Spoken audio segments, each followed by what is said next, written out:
So we're here with Chief Wilbur Williams, Andalusia Police Chief, in the conference room at the police station. Chief, thank you for coming on once again. Yes, sir. We've been talking about some, your department's come under fire this election for some reason, many times, and not just from one different political candidate or one particular candidate, but from another, and that is Mr. Duane Oneal.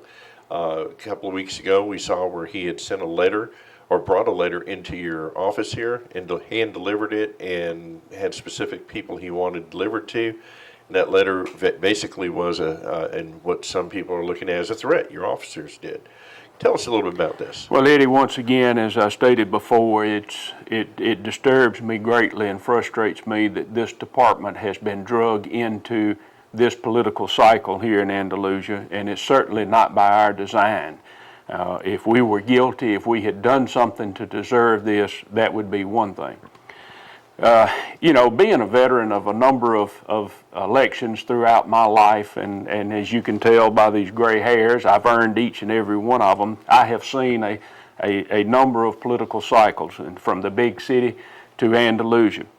And I'll have to say that the incident that occurred several days ago, probably about August the 15th, is one of the most bizarre situations that I've ever witnessed involving an election cycle.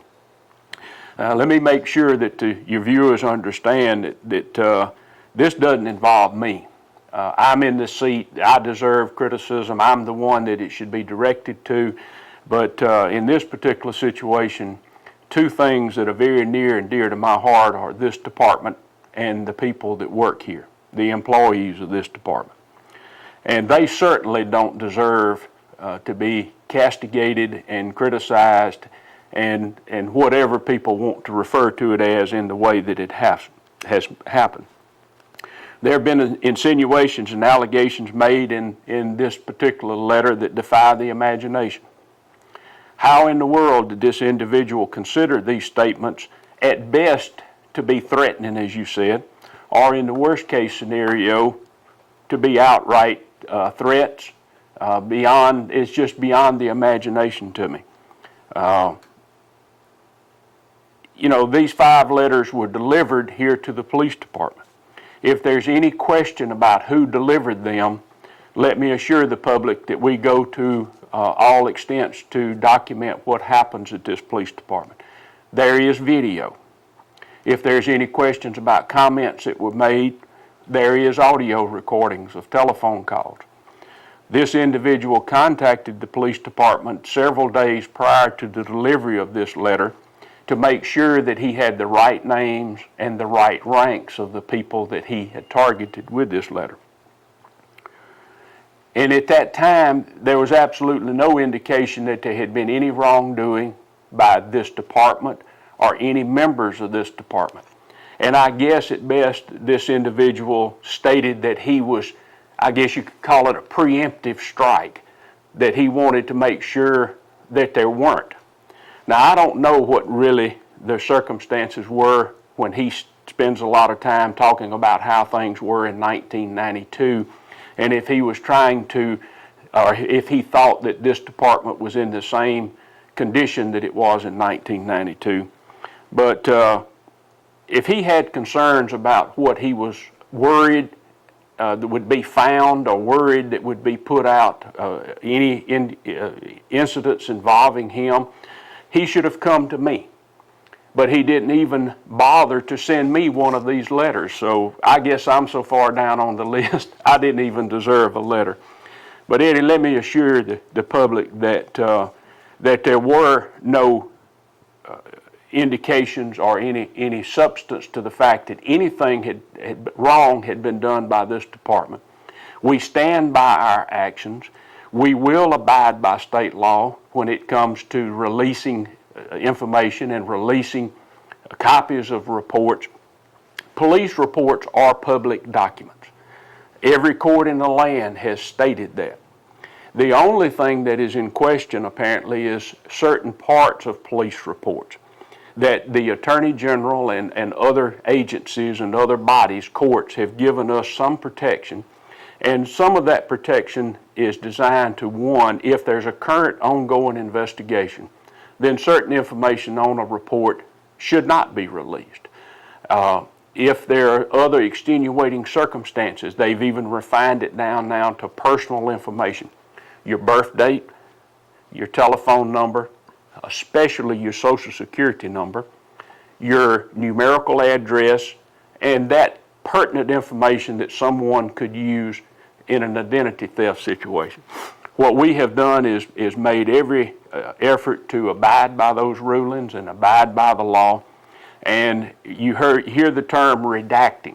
And if we release a document from this department to ensure that we are following the law, we will remove the date of birth. We don't hardly even take the Social Security numbers anymore, but if there's one on the report, it is redacted, it's blacked out so it can't be read. And we go to the extent of blocking out the numerical address on the street or road or wherever the incident occurred. So instead of having a house number, it will simply have the name of the street. And that seems to be the main allegation, and I guess based on some other comments that had been made and some reports that had made their way onto the internet concerning another candidate, that this particular candidate may have been afraid that some of his past incident reports would be released and see their way into the campaign. But there was absolutely no indication that anything improper had occurred. We discussed it the other day, and we talked about the status of an investigation. Once a case is closed, and once we get to the point that there's no other information available, or once the incident reported reaches its statute of limitations, then there's no reason to keep the information from the public if the public desires to have it. But as I said, Eddie, this was bizarre. I have no idea why this individual thought that this action was necessary. It's insulting to me as the head of this department. It's insulting to decry my department, and it's most troubling to me that an individual would take it upon himself. He can explain it, he can spin it any way he wants to, but I think that if you sat 100 people down and submitted this letter to them and they were asked to, what do you think about this? What is your impression of the intent here? I believe the vast majority of those people would say either it's at bottom, it's a threat. Maybe you want to say it's a warning, but in my years and in my business, this is a threat. It was not taken lightly, and it was very insulting to me, and I think that it should be insulting to the vast majority of the public to think that a citizen would threaten people that willingly serve the public. These people are not being paid high dollars.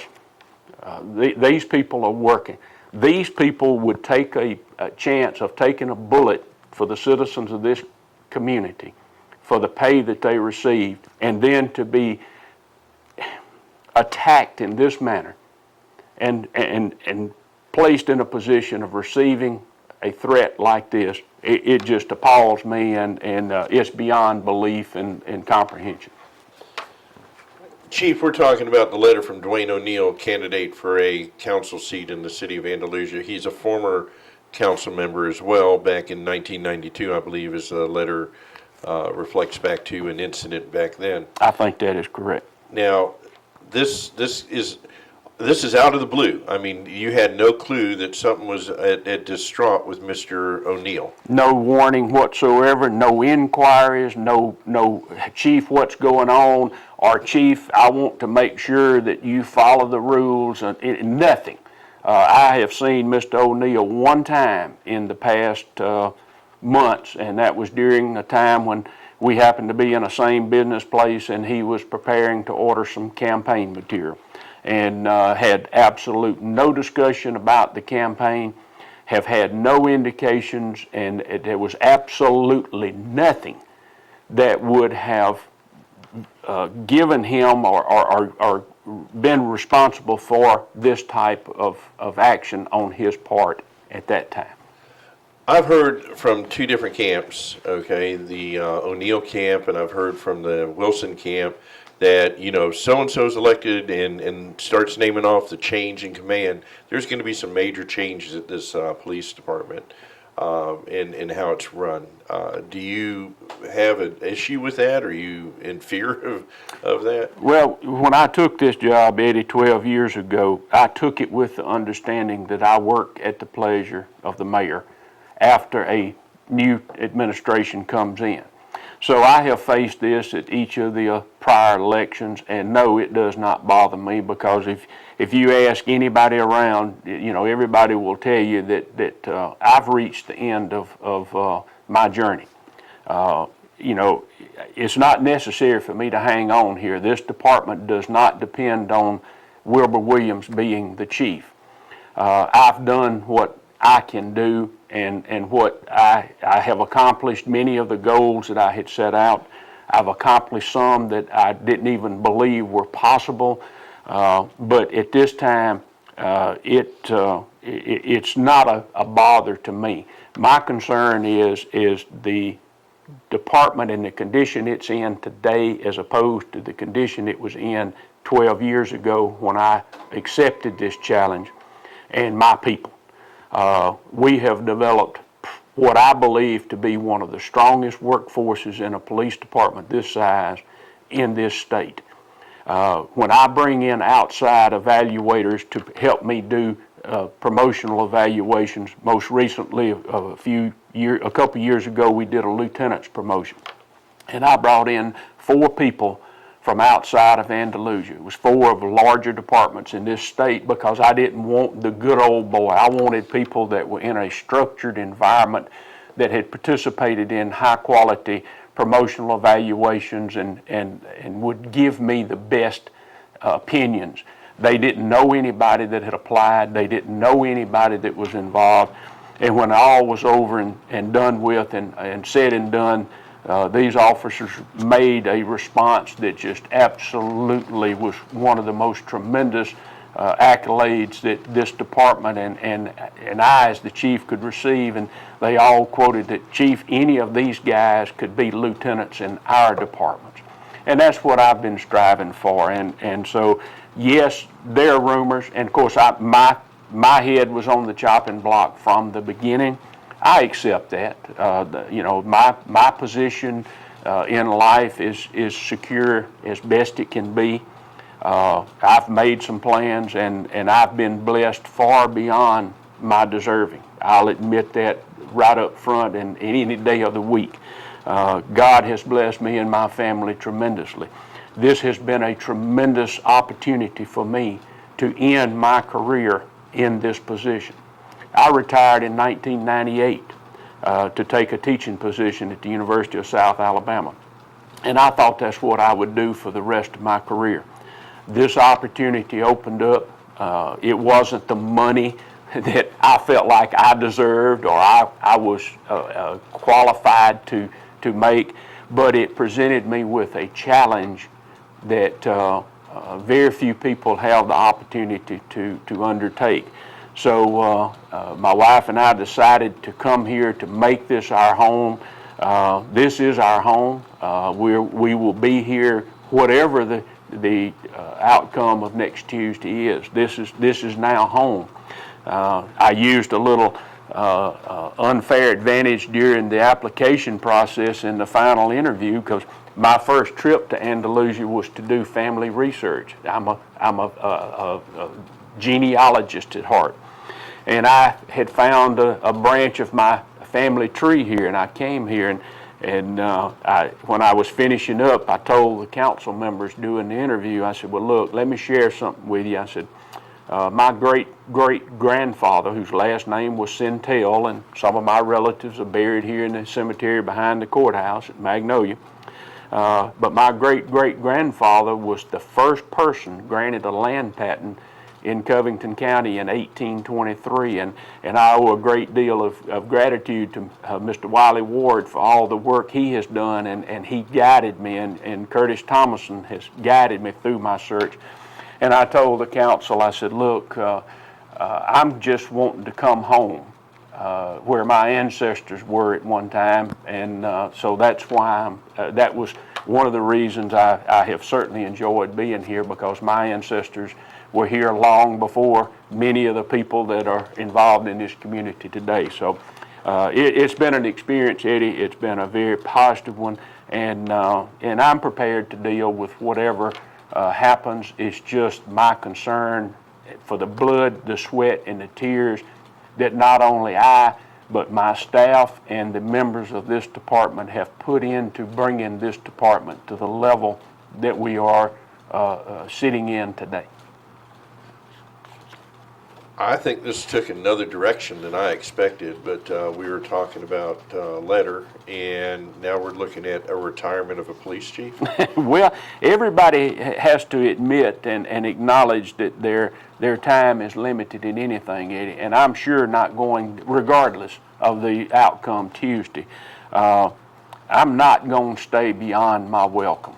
I'm not going to stay beyond my capabilities and my abilities. I've got some age on me. 65 is not that far down the road. I still feel good. I still love the work. I'm still actively involved in the Alabama Chiefs Association, but I also am a realist enough to know that everybody's time comes, and I would not under any circumstance occupy this position one day longer than I should. You know, there's some things that still need to be done. If it works out and I maintain this position after Tuesday, I may stay a month, I may stay 6 months, I may stay a year.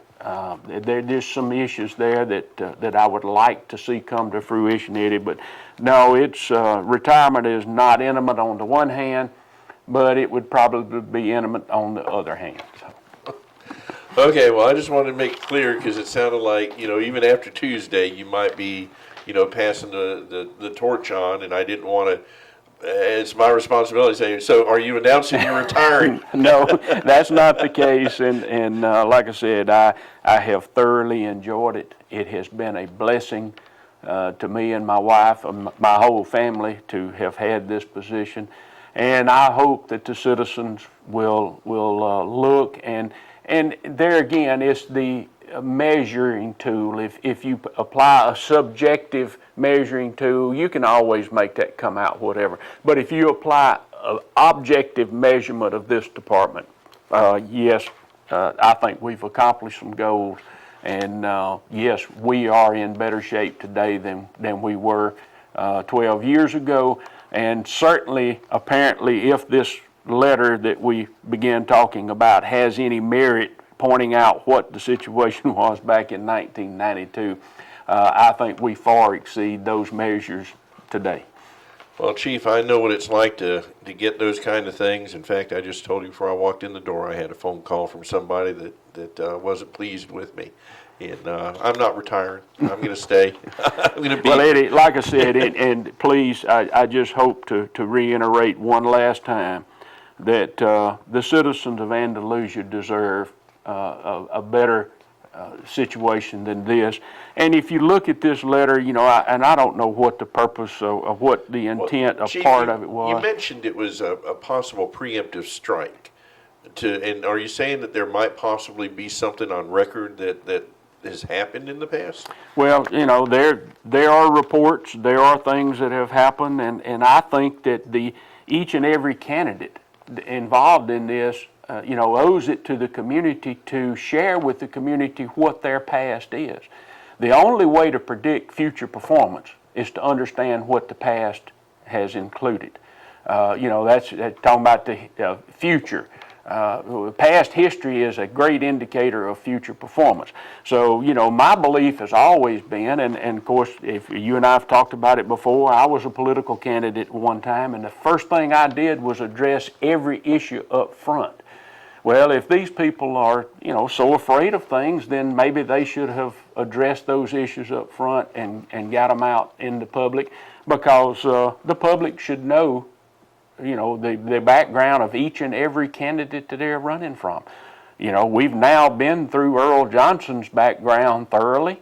You know, can we say we've done the same for all the other candidates? But in this particular case, you know, I think there was an attempt on the author's part to show a coalition of people, and I think that was just the furtherance of the intimidation or the threat factor that says, look, you know, I'm going to be in the coalition here, and whether or not there's been any collusion between these folks, and all the others have denied it.